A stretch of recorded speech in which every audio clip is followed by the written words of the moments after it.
Para sa ngayong Sabado ng ating pong pag-aaral ay pag-uusapan po natin ang the birth of the Lord Jesus Christ, the humanity of Christ. Ito pong dalawang ito ay ating pong pag-uusapan ngayong gabi. At ang pinaka greatest story ever told sa mundong ito ay walang iba kundi yung redemption. Yung pagliligtas na ginawa ng ating Panginoong Jesus nung siya ay namatay doon sa krus upang tubusin ang kasalanan ng sanlibutan. Ito po yung magandang balita na si Kristo ay pinanganak, namatay, at nabuhay na muli sa pagkaraan ng ikatlong araw, at siya po ay nagkaloob ng pag-asa sa lahat ng tao na lalapit sa Panginoong Hesus na magsisisi at mananampalataya kay Kristo bilang Panginoon at sariling tagapagligtas. Yan po ang magandang balita o mabuting balita. Dahil sa sobrang lubos ng pagmamahal ng Diyos sa tao sa sansinukob, nais ng Diyos na maibalik muli ang tao sa Ama. Kaya po ang Panginoong Hesus ay namagitan sa tao at sa Diyos. At siya po ang kinasangkapan ng Diyos upang magbigay lunas sa dala ng kasalanan o sumpa ng kasalanan ng kamatayan patungo sa impyerno. Ngunit ang sinumang nanampalataya kay Kristo, nakatanggap ng mabuting balita, nakarinig ng mabuting balita, ay nagkaroon ng pag-asa. Kaya yan po ang sagot ng Biblia, nang ang Panginoon Hesus ay pinadala ng ating Ama upang sa atin ay magbayad ng kasalanan. Sabi sa John chapter 10, verse 17 to 18, kung gayon, therefore doth my Father love me, because I lay down my life, that I might take it again. No man taketh it from me, but I laid it down of myself. I have power to lay it down, and I have power to take it again. This commandment have I received of my Father. Sinabi po ng Panginoong Hesus yan.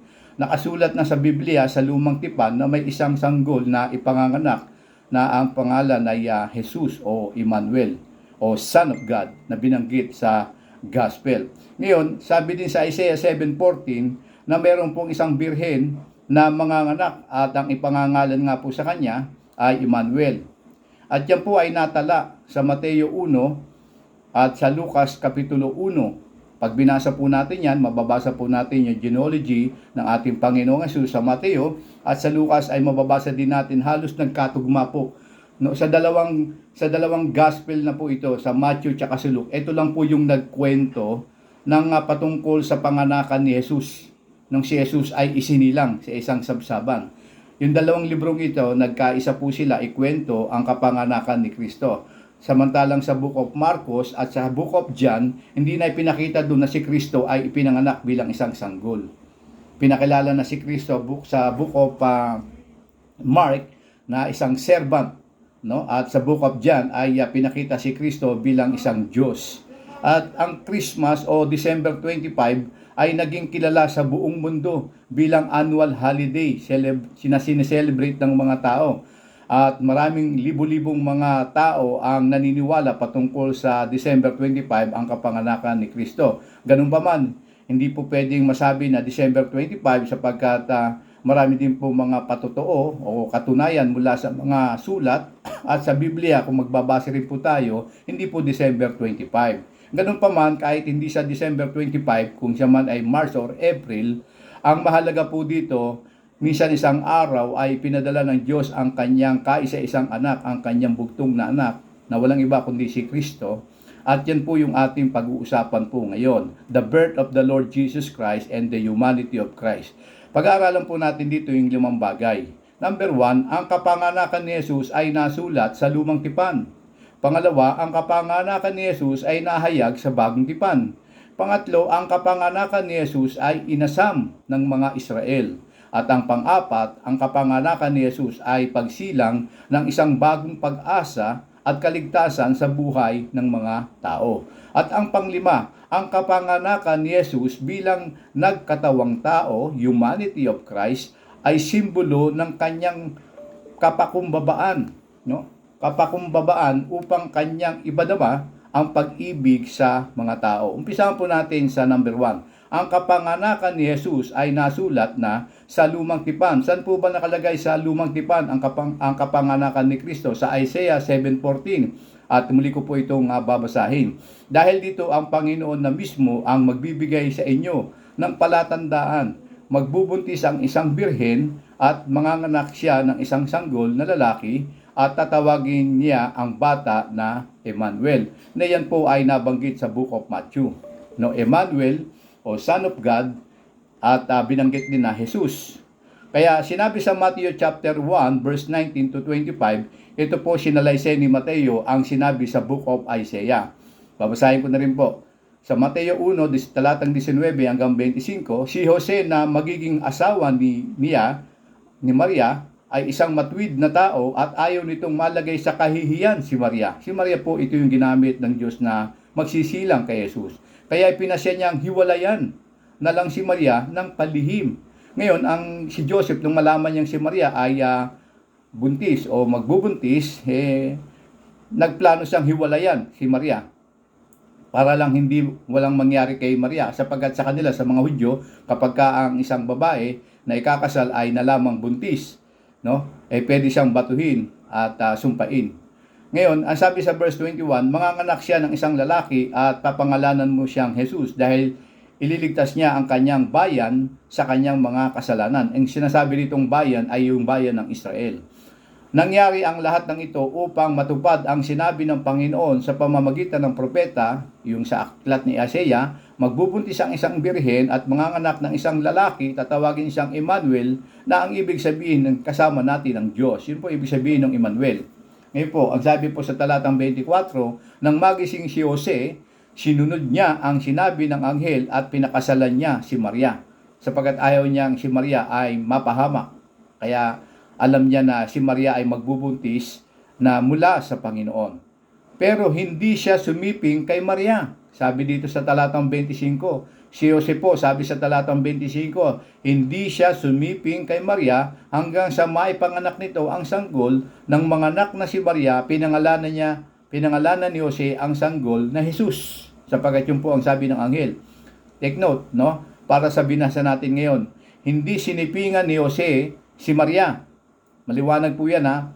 Walang kasalanan na minana si Jesus, sapagkat siya ay hindi galing sa binhi ng kapwa-tao. Siya po ay galing sa Diyos sa pamamagitan ng banal na Espiritu. Pangalawa, pinakasalan pa rin ni Jose si Maria dahil ayaw ni Jose na malagay sa kahihiyan ang kanyang minamahal na si Maria, sapagkat po ay isang kasalanan o batas sa mga Israel na ang babae po na nagbuntis ng hindi pa ikinakasal ay pwedeng ikamatay niya, babatuin siya. Yun po ang kanilang batas. No, ginamit ng Diyos si Maria bilang isang birhen na siyang natala sa Lumang Tipan. Na naglimlim o nagbuntis si Maria kay Jesus sa pamamagitan ng banal na Espiritu. Kasi po marami po mga kumakalat na mga kwento-kwento na ang sabi ay si Maria po ang totoong nanay ni Jesus at si Jesus ay tao lang. Maliwanag naman na sinabi ng talata na si Jesus po ay ibinigay ng Ama at ang maglilimlim si Maria mula sa banal na Espiritu. At alam din po ni Jose yon. Ngayon, dito sa aklat ng Mateo na ating pong binanggit si Kristo na Emmanuel, Jesus at Son of God. No? Son of God. At pagdating naman sa aklat ng Marcos, yun nga po, binanggit ko sa inyo kanina, na kung saan ay si Kristo ay pinakilala hindi na sa isang sabsaban na pinanganak, kundi isang servant, at pagdating naman sa Book of John, pinakilala si Jesus bilang Diyos. No?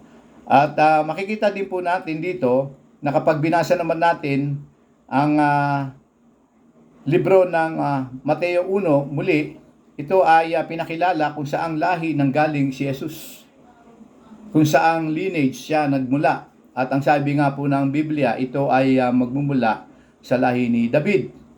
At ito pong babanggitin ko po sa inyo na kung saan ay tumutukoy o pumapatukoy kay Kristo sa Isaiah 60 verse 1 to 3. At ang sabi po rito, arise, shine, for the light is come, and the glory of the Lord is risen upon you. For behold, the darkness shall cover the earth, and the gross of darkness the people, but the Lord shall arise upon you, and his glory shall be seen upon you, and the Gentiles shall come to the light, and kings to the brightness of thy rising. Isaiah 61 verse 1 to 3, the Spirit of the Lord is upon me. Yan yung binasa ni Kristo nang siya po ay pumunta sa templo na binanggit sa bagong tipan. The Spirit of the Lord is upon me, because the Lord hath anointed me to preach the gospel of the good tidings unto the meek. He hath sent me to bind up the brokenhearted, to proclaim the liberty of the captive, and the opening of the prison to them that are bound, to proclaim the acceptable year of the Lord, and the day of vengeance of our God, to comfort all the mourn, to appoint unto them that mourn in Zion, to give unto them beauty for ashes, and oil for the joy of mourning, the garment of praise for the spirit of heaviness, that they might be called trees of righteousness, the planting of the Lord, that He might be glorified. Ngayon, nakita po natin po dito na yung kapanganakan ni Kristo ay nahayag, no, sa lumang tipan. At ito din po ay nahayag sa bagong tipan. Kung nahayag ang kapanganakan ni Kristo sa lumang tipan, ito po yung fulfillment naman sa bagong tipan. At ito po ay mababasa po natin sa aklat ng Mateo. At pignasa po natin yung Mateo at saka yung Lucas, nabanggit po dito na si Kristo ay pinanganak sa isang sabsaban, at siya po ay nahayag sa buong mundo at pinakilala na siya ang bugtong na anak. At sa mga babasahin po nating salita ng Diyos sa gospel, makikita po natin dito na ang pangyayari ng kapanganakan ni Kristo ay isang propesiya. Ito po yung totoong propesiya, na kung saan ang isang sanggol ay panganganak at ipangangalan sa kanya ay Jesus. Nabanggit po yan sa Isaiah, sa Micah, at sa iba pang mga libro sa Lumang Tipan. At dito makikita dito, hindi lang siya as prophesied, kundi as promise. Ipinangako na mayroong isang sanggol na panganganak ng isang birhen, at ito po ay binanggit dito sa Bagong Tipan. Hindi lang po ito as promise, as prophesied, kundi ito ay as proclaim, na proklama na ang kapanganakan ni Kristo ay siyang magdudulot ng kaligtasan, hindi lang ng mga Israel, kundi ng mga Gentiles.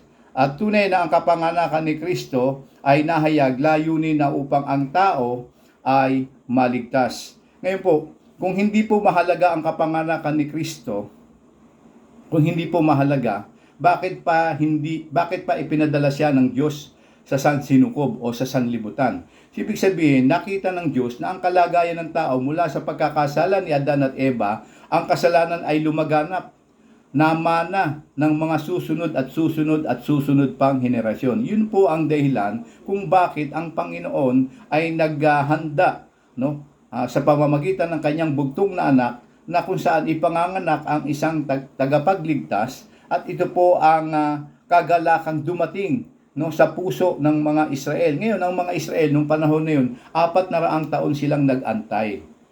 Walang propesiya na lumabas, no? Walang propesiya na lumabas sa Bagong Tipan. Bago nabuo yung Bagong Tipan, ito po ay 400 taon ang naging pagitan mula sa luma hanggang sa Bagong Tipan. 400 taon silang nag-antay, walang propeta na nagsalita o walang nagsabi ng mabuting balita, hanggang sa isang araw naganap ang katotohanan ng propesiya at ipanganganak ang isang sanggol. At ito po yung nangyari.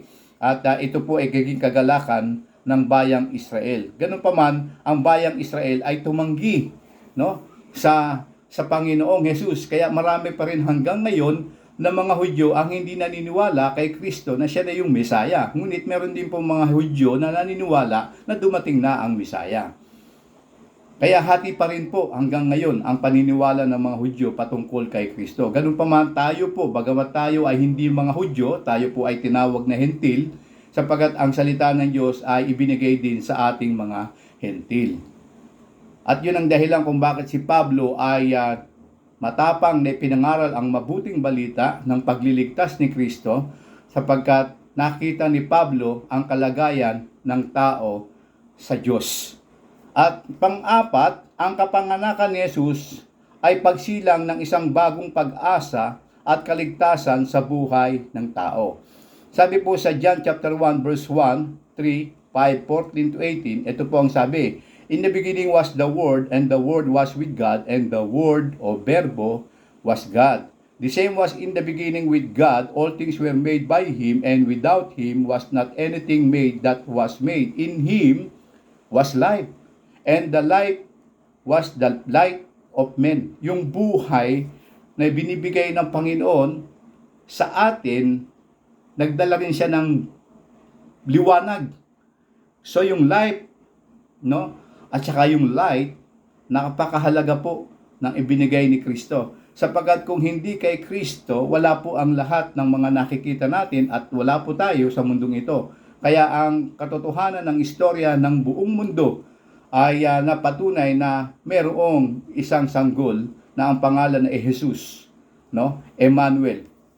At dito makikita po natin, ang Berbo po ay nagkatawang tao sa talatang 14 ng 1, chapter 1. Ang Berbo ay nagkatawang tao. At ano ang dala ni Kristo nung siya po ay isilang upang magbigay pag-asa hindi lang sa mga Hintil, kundi sa mga Israel. Ang sabi sa John chapter 1 verse 17, "For the law was given by Moses, but grace and truth came by Jesus Christ. No man hath seen God at any time. The only begotten Son, which is the bosom of the Father, He hath declared Him."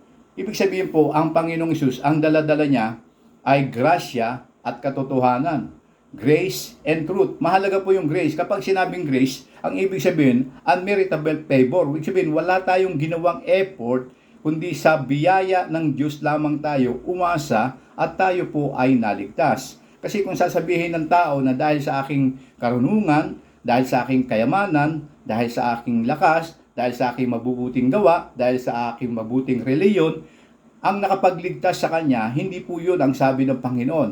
Ang sabi, ang dala ng Panginoong Hesus na grasya, no? Yun ang magliligtas sa atin, si Jesus. Kaya nga sabi sa Ephesians chapter 2 verse 8 and 9, "For by grace ye are saved, for by Jesus Christ you are saved," no? "Not by works of righteousness which we have done."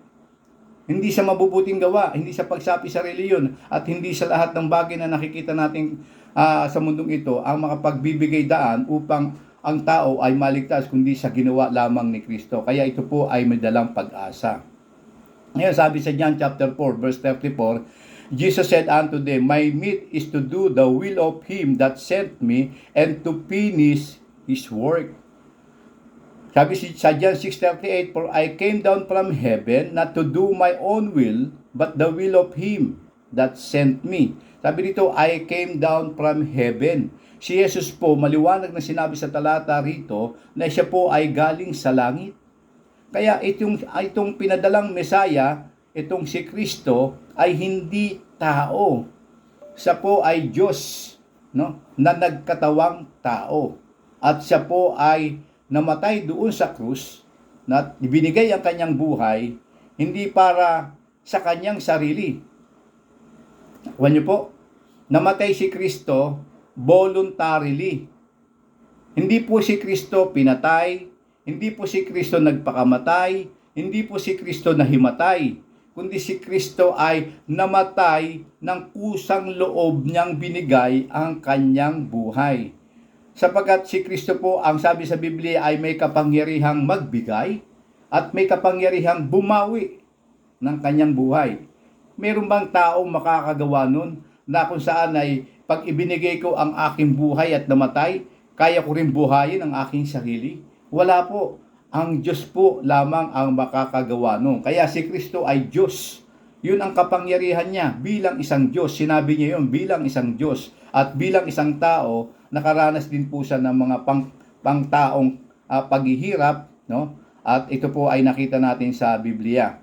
Ngayon, paano ba natin mabibigyan ng isang kwento ang patungkol sa kapanganakan ni Kristo? Meron po akong isang kwento sa inyo. Halimbawa po, meron pong isang tao na nagmamay-ari ng lupain. At ang lupain na yun ay punong-puno ng langgam. Punong-puno po siya ng langgam. Ngayon, ang gagawin niya dun sa langgam, papatayin niya yung langgam at susunugin niya.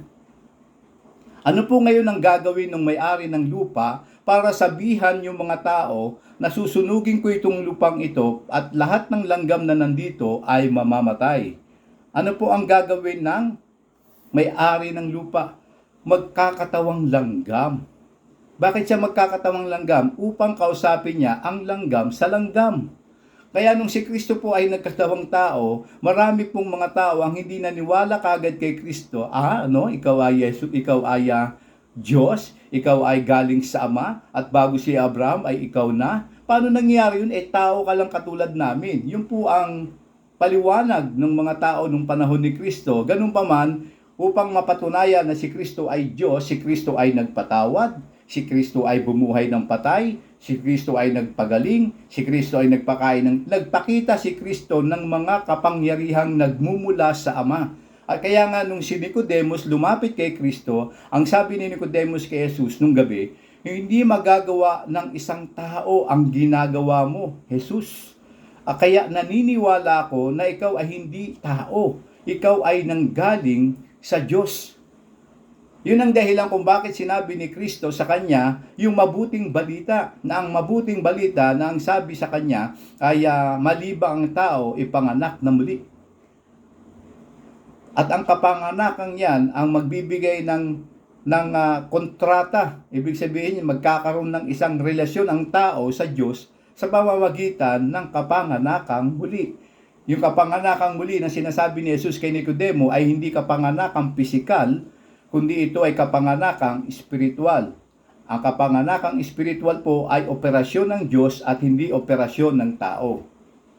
Maliwanag po yan kasi po lahat po ng mga bagay sa mundong ito mawawala. Kahit gaano ka katalino, kahit gaano ka kayaman, kahit gaano ka kasikat sa mundong ito, kung ang tao ay walang relasyon kay Kristo, hindi siya makapupunta sa langit. Hindi siya magkakaroon ng lisensya o ng karapatan, no, na tawaging anak ng Diyos, sapagkat ang sabi sa John chapter 1 verse 12 to 13, ngunit ang lahat ng sa kanya ay nagsitanggap. Yung kanya ron na tinamagit ay walang iba kundi si Kristo, sapagkat siya po yung binabagit sa John chapter 1 verse 1 to 4 hanggang 14. Ang sabi doon, ang lahat ng sa kanya kay Jesus ay nagsitanggap, ay pinagkalooban ng karapatang maging anak ng Diyos. Sapagkat sabi sa John 8:44, meron ding hindi anak ang Diyos. Ang sabi ng John 8:44, kayo'y sa ama ninyong dyablo, at ang nais ng inyong ama ang inyong ginagawa. Sa makatuwid po, kinakailangan ang tao ay maipanganak na muli. At yan po ang kapanganakan ni Jesus, na kung saan ipinakita niya yung kanyang pagpapakumbaba. At sinabi po yan sa Philippians chapter 2 verse 6 to 8. Kahit na nasa kanya ang katangian ng Diyos, hindi niya itinuring na ang pagiging kapantay ng Diyos bilang isang bagay na dapat panghawakan. Sa halip, binaba niya ng lubusan ang sarili niya sa pamamagitan ng pag-aanyong alipin. Naging tao siya tulad natin. At sa pagiging tao niya, nagpakumbaba siya at naging masunurin sa Diyos hanggang sa kamatayan, maging sa kamatayan sa krus. Bakit po si Kristo ay namatay sa krus? Bakit hindi na lang si Kristo ay namatay sa ibang paraan? Niyo po? Katulad lang din po yan ng tanong na bakit si Kristo ay ipinadaan pa sa pagiging sanggol? Hindi ba pwedeng si Kristo ay inalabas na lang ng Ama katulad ni Adan na malaki na? Minsan may mga ganun pong katanungan Bakit si Kristo ay sa krus pinako at bakit si Kristo ay hindi pinanganak na katulad ni Adan na tao na, hindi na sanggol at naging binata, ganun. Ngayon, ang sagot lang po dyan, ito po ay nahayag na sa lumang tipan. Nabanggit na po yan na kung saan si Kristo, sabi sa Isaiah 53 at saka 54, na si Kristo ay ipanganganak at ipapako sa krus. Kaya ang kamatayan ni Kristo ay hindi, ang kapanganakan ni Kristo ay hindi ilang isang pagdiriwang, kundi isang kalungkutan at katagumpayan. Tandaan po natin, ang pagsilang ni Kristo ay isang kagalakan, sapagkat ang sabi ng anghel, for unto you a child is born. No? At ang sabi ay magbibigay sa inyo ng good tidings, no? And great joy, sabi sa atin. Ngayon, pagdating naman sa si Kristo ay naghirap at namatay sa krus, ito po yung kalungkutan. Sapagkat bilang Diyos ay nakita natin ang kanyang hirap na dinanas na dapat tayo ang magdanas ng hirap na kanyang daladala. At kung panonoorin nyo lang yung movie ng The Passion of Christ, makikita nyo po higit pa doon ang dinanas ni Kristong kahirapan. Samantalang ang tao nagpapakasaya kung ano-anong ginagawa niya. Kapag mahal na araw, doon lang siya nagiging reliyoso. Pagkatapos ng mahal na araw, balik na naman siya sa pagsusugal, pag-iinom ng alak, at pagtatambay o kung ano-ano pa yung ginagawa niya. Bumabait lamang ang tao pagdating ng mahal na araw. Pag Pasko, no? Pero pagkatapos nun, ano ng buhay meron yung tao. Kaya po, hindi natin masasabi na ang isang tao ay tunay na may natanggap na kapayapaan at pag-asa malibang siya ay maipanganak na muli. Yun po ang dahilan kung bakit si Kristo ay namatay doon sa krus. So po ay nagdala sa atin ng pag-asa. At dito po sinabi sa 2 Peter chapter 3 verse 11 to 15, ito po ang sabi po ng Biblia. Kung ganito ang magiging kahihinatnan ng lahat, dapat kayong mamuhay ng may banal na makadiyos, no? Habang hinihintay nyo ang mga araw ng pagdating ng Diyos at ginawa ang makakayanan nyo para mapadali ang pagdating niya. Sa araw na ito, masusunog ang langit ng apoy, matutunaw ang lahat ng nasa lupa sa tindi ng init. Yung nga lang po nararanasan natin ngayong init sa Pilipinas, sobrang ng init 42. Sobrang init. Ang sabi sa Biblia sa 2 Peter, apoy. Sobrang init na hindi naranasan ng tao. Kaya pagbagsak ng meteor ng apoy sa lupang ito, zoom! Yung bahay sa isang saglit, sunog. Yung tao sa isang saglit, sunog. Yung mga hayop sa isang saglit, sunog. Ano ngayon pagmamalaki ngayon ng tao? Yung magandang bahay? Yung maraming sasakyan? Yung kagwapuhan, kagandahan niya? Pang selfie, pang Instagram? Pero wala ang Diyos sa kanyang puso? Wala po yun. Wala po yun. Walang kwenta po yun. Walang kwenta po yun kapag ang isang tao ay walang relasyon sa Diyos. Kaya sinasabi na po ng Biblia sa atin ng Panginoon, huwag ninyong ipagyabang ang inyong buhay sapagkat hindi nyo nalalaman kung bukas ay buhay ka pa. Yan po ang pangako na kung saan ay hindi kayang ipangako ng Diyos sa Biblia. Na ang tao, no? Alam niya na bukas buhay pa siya. Sapagkat ang sabi sa Biblia, na kung saan ang tao ay katulad ng isang bula na sa isang saglit mawawala, na wag nating ipagyabang ang ating bukas sapagkat hindi natin alam kung bukas ay buhay pa tayo. Kaya anong ipagmamalaki ng tao? Para hindi siya magkaroon ng oras at puwang sa Panginoon. Kita ninyo po yung mga nagmamalaki sa Diyos. Pansinin po niyo yung mga nagmamalaki sa Diyos. Kung ano-anong tumutubo sa kanyang katawan. Kung ano-anong sakit ang kanyang nararanasan. Hindi ko po sinasabing yung Kristiyano hindi nakakaranas ng sakit. Ang ibig ko lang pong sabihin, mas patindi ang nararanasan ng mga taong wala sa Diyos kapag meron siyang karamdaman at meron siyang mga paghihirap. Sapagkat pakiramdam niya, walang nagmamahal sa kanya. Pero tayong nanampalataya kay Kristo at nagkaroon ng relasyon sa Diyos, kapag dumating ang ganitong mga karamdaman, mga paghihirap, at mga sakuna, meron tayong Diyos na maaasahan na tutulong sa atin upang tayo ay bigyan ng pag-asa. Kaya nung si Kristo ay namatay, hindi po siya namatay ng walang kabuluhan. Namatay siya at binigyan niya tayo ng bagong pag-asa, ng bagong buhay. Kaya dito, kasi sabi niya sa Bible dito sa 2 Peter chapter 3 verse 13, ngunit ayon sa pangako niya, may maaasahan din tayong bagong langit at lupa sa pagharian ng katarungan. Kaya nga mga minamahal, habang inaasahan ninyo ang bagay na ito, pagsikapan ninyong mamuhay ng mapayapa, malinis at walang kapintasan sa paningin ng Diyos. Alalahanin niyo na kaya hindi pa dumarating ang Panginoon ay para bigyan ng pagkakataong maligtas ang mga tao gaya nga ng mga isinulat sa inyo ng mahal nating kapatid na si Pablo sa pamamagitan ng karunungang ibinigay sa kanya ng Panginoon. Kaya sabi dito, hindi po nais ng Diyos na ang tao ay mapahamak. Binibigyan pa ng pagkakataon ang tao o tsansa na siya po ay makakilala sa Panginoon. Tingnan niyo po, meron po akong kapatid na lalaki, no? Siya po ay panganay, no? Panganay at maraming 2 beses na po siyang iniligtas ng Diyos. Ang sabi ko sa kanya, 2 beses ka nang niligtas ng Diyos. Una, nung ikaw ay na-stroke, binuhay ka ng Diyos. Pangalawa, nung ikaw ay naoperahan, binuhay ka ng Diyos. At ngayon, dumarating na naman yung panibagong karamdaman sa kanya. Kailan ka pa lalapit sa Diyos?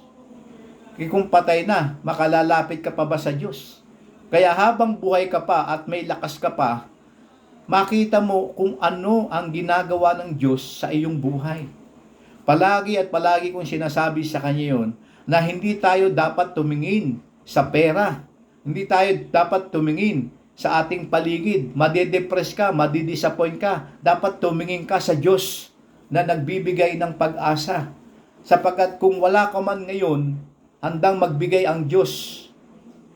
Sobra. Kung uunahin lamang natin ang Panginoon. Pero kung hihuhuli natin ang Diyos sa ating buhay, baka hihuli ka rin ng Diyos kapag nanalangin. Kaya nga mahalaga sinabi ng Panginoon sa Matthew 6:33 na dapat unahin muna ninyo ang Diyos, but seek ye first. Bakit binanggit yung word na first? Hindi second, hindi third. Ang sabi ng Panginoon, but seek ye first. Yung but doon, kasi pag binasa nyo paangat, yung Matthew 6:33, yung naunang mga talata, ang tao na mumblema sa kakanin, iinumin, at dadamitin. Basic, no, na pangangailangan ng tao, ang sinabi po doon. Ngayon, ang sabi niya, bago nyo hingin ang mga bagay na yun, alam ko na kailangan nyo yan. Kaya nga, nung si Adan at si Eva ay ginawa ng Diyos, ginawa na ng Diyos ang kailangan ng tao. Naglagay na ang Diyos ng pagkain, kakainin nila. No? Nagbigay na rin ang Diyos ang pinakatitirhan nila. Kakain na lang sila. Di ba? So, ganito rin paraan sa Mateo 6:33, bago nyo hingin ang mga bagay na yan, hinanda ko na yung hihingin ninyo. Yung hihingin natin sa Diyos, hinanda na ng Diyos. Bakit nag-aalala pa kayo?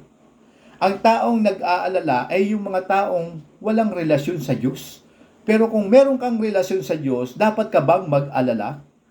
Hindi ka dapat mag-alala, sapagkat ang Diyos ay nagpupuno ng ating pangangailangan. Kaya ang sabi ng Diyos sa Matthew 6:33, but seek ye first the kingdom of God.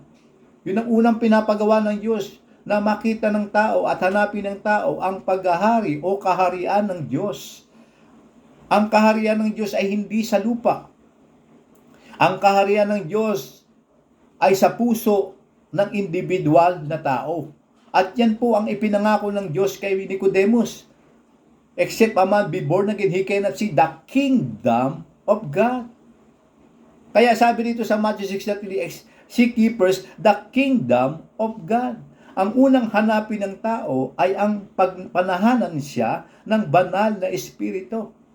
At ang sabi pagkatapos nun ay, but seek ye first the kingdom of God and His righteousness. Pagkatapos nating maligtas sa kapangyarihan ng Diyos, saka po magkakaroon tayo ng tinatawag na paglakad ng mayroong kabanalan.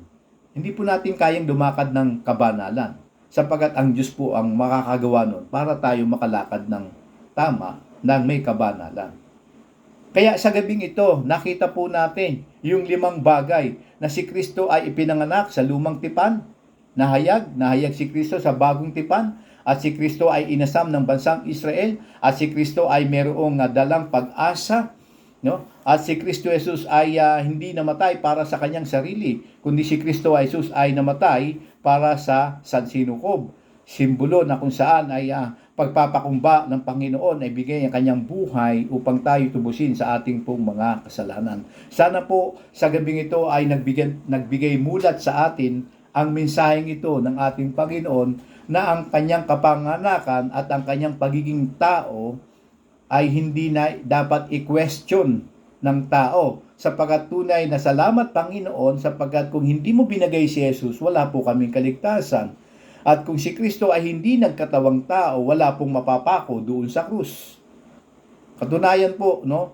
May mga nagtuturo na kapag daw po namatay ang tao, diretso na sa langit. Hindi po totoo yun. Kung ang lahat ng tao pag namatay diretso na sa langit, bakit pa namatay si Kristo? Bakit may namatay pa sa krus? Nakuha niyo po, kaya mahalaga nagbabasa tayo ng Biblia. At ang pagkatao ni Kristo ay pagpapakilala ng kanyang pagpapakumbaba. Ang sabi sa Philippians chapter 2 verse 8 to 9, bagamat siya ay Diyos, nagpakumbaba siya at naging alipin, nakisama sa tao upang ibigay ang kanyang buhay para mamatay sa atin. Hindi po madadala yung tao, hindi po madadala na yung tao kahit magdala ng pendat na krus sa dibdib, magpatotato ng krus, kung kung saan niya ilagay yung krus. Kahit ilagay niya pa yan sa tenga niya, yung korteng krus, hindi po siya maililigtas nun. At wala doon ang kaligtasan. Ang kaligtasan ay binibigay ni Kristo, nasulat sa Biblia, ang magandang balita, ang mabuting balita, na paniwalaan natin na si Kristo ay pinanganak, na si Kristo ay nagkatawang tao, at na si Kristo ay nung namatay, nabuhay na magkuli, pagkaraan ng 3 araw, siya ay umakyat sa luklukan ng Ama. Nasa langit na po siya. Ano man po ang ating dinaramdam ngayon, problema, o kung anuman ang ating pong mga hinihingi sa Panginoon, ang Diyos ay hindi nananawang makinig sa atin. At ang Diyos po lamang ang nakakadinig ng ating daing, sapagkat marami pong mga tao ang tumanggi kapag kinakausap natin patungkol sa ating problema. Pero ang Diyos, hindi ka iiwan. Ang Diyos, hindi ka pababayaan. Tanging ang Diyos lang po ang handang makinig sa atin 24 oras every day. Yung tao nananawa, uwi ka na sa inyo, gabi na. Sama-sama na ako makipag-usap sa iyo. Ang tagal na natin nag-uusap. Pero ang Diyos po hindi nananawa. Kahit na ilang beses, kahit anong oras, kahit na anong araw, handang makinig ang Diyos sa atin. Kaya habang buhay ka pa, habang buhay pa ang tao, may tsansang binibigay ang Diyos upang makamit niya ang buhay na walang hanggan. Tandaan po natin, darating po ang Panginoon. Hindi po nagbibiro ang Biblia, hindi po nagbibiro ang Diyos. Darating ang Diyos sa hindi natin inaasahan. Marami nang nagdaang paglindol, maraming nagdaang pagbaha, maraming nagdaang mga pestilence, yung mga sakit, yung nakaraan, pandemya, no, yung famine. Nako, nagpaparamdam na ang Diyos na kailan pa kayo gigising, kailan pa kayo lalapit sa Diyos. Paano kung ito matindi? Paano kung bawian ng buhay yung tao? Nakakala niya bukas gising pa siya. Nakuha niyo po? Ang kamatayan ay biglaan. Hindi ko kayo tinatakot. Kaya lang, sa mga Kristiyano at mga pinanganak sa pamilya ng Diyos, ang sabi sa Biblia, yung kamatayan ay pagtulog lang. Bakit ginamit yung sleep, hindi death? No? Kaya, sabihin kaya sleep, kasi paggising niya, kasama niya ang Diyos. Kung natulog lang naman ako, hindi naman ako patay. Kasi pag dilat ng mata ko, hindi naman ako patay. Kasi ang kasama ko na ang Diyos. Ang problema nung walang relasyon kay Kristo, pag dilat ng mata niya, impyerno. Ano kung bakit ako nandito sa nagliliyab na apoy? Ba't ang sabi ni Brother Abel, langit at saka kasama ang Diyos. Yun ay kung tinanggap mo si Kristo. Yun ay kung nagsisika ng iyong kasalanan at tinanggap mo si Kristo bilang Panginoon, tagapagligtas. Pero kung hindi mo yung ginawa, hindi ko yung sagot. Sapagkat sinabi ko lang kung ano yung sinabi ng Biblia. Ang tao ang magdidesisyon at yan po ang hindi kinontrol ng Diyos. Ang tao yung kanyang free will. Kaya sinasabi ko po ito sa inyo bilang inyong tagapagturo at nagmamahal sa inyo, hindi para kayo ay magalit sa akin. Ako po ay ginamit at kasangkapan lamang ng Diyos para ipangaral sa inyo ang mabuting balita. Kaya sana po naging blessing po sa inyo ang pag-aaral po natin ngayong gabi. Tayo po ay mananalangin. Ano po? At hilingan natin dito si Jay. Jay, andiyan ka ba? Para sa ating closing prayer. Sige po. Lord Jesus Christ, maraming salamat po. Kami ay nagtipon-tipon at nag-aral po ng iyong turo sa Biblia. Panginoon, ingatan po at gabayan niyo po ang bawat isa sa amin at patawarin niyo kami sa aming mga kasalanan. Lord, gabayan niyo po ang bawat isa. Lord, maraming salamat sa bawat isa na nandito at mabaway sa sunodong Sabado kami magsasama-sama muli. Maraming salamat, Panginoong Kristo. In Jesus' name, Amen. Patuloy po kami nanalangin, O Diyos, sa gabing ito, Ama. Kung meron po dito na matagal nang nakikinig, pero hanggang ngayon, kapag siya'y namatay, kung saan pupunta ang kanyang kaluluwa ay hindi niya alam, o hindi mo pa totoong tinanggap si Jesus bilang iyong Panginoon, sariling tapagligtas. Ito na yung pagkakataon na ibinibigay ng Diyos sa iyo. Hindi para pilitin ka, kundi para magdesisyon ka sa gabing ito. Kung nais mong magkaroon ng tamang relasyon kay Kristo, pwede kang sumunod sa panalangin ito. Ang panalangin ito ay hindi nakapagliligtas, kundi si Kristo ang sa iyo ay magliligtas. Panginoon, ako po ay lumalapit sa iyo sa gabing ito. Humingi po ako ng kapatawaran sa aking mga nagawang kasalanan. Patawarin niyo po ako tugasan ng banal na dugo ng Panginoong Yesus. At binubuksan ko ang aking puso, Lord. Manahan ka sa aking puso, Jesus. Tinatanggap kita bilang aking Panginoon, sariling tagapagligtas. At ako po'y nananampalataya sa iyong ginawa doon sa krus nung ika'y namatay at nabuhay na muli. At dahil diyan ako'y nagkaroon ng buhay na walang hanggan. Anumang oras ako'y mamatay, ako po ay makakasama mo sa langit. At tulungan niyo po ang bawat isa ngayong gabi. Pagpalain niyo po ang bawat isa na nandito po. Pagpalain niyo ang kanilang kalusugan at ang kanilang pamilya, kalusugan ng kanilang pamilya, hanap buhay, negosyo, o ano po ang kanilang hinihingi sa iyo, Panginoon. Naway ipakita mo na ikaw po ang Diyos na tapat na sumasagot sa amin po mga panalangin. Salamat po sa buhay ng bawat isa at maging sa mga kasama namin na hindi nakadalo ngayong gabi. Sana makita nila ang kahalagahan ng iyong pong salita sapagkat ito po'y napaka-importante sa buhay ng isang tao. Kaya salamat po, binabalik namin sa iyong papurit pasasalamat, Ama, sa pangalan ni Jesus na aming Panginoon. Amen at amen. Okay, salamat po.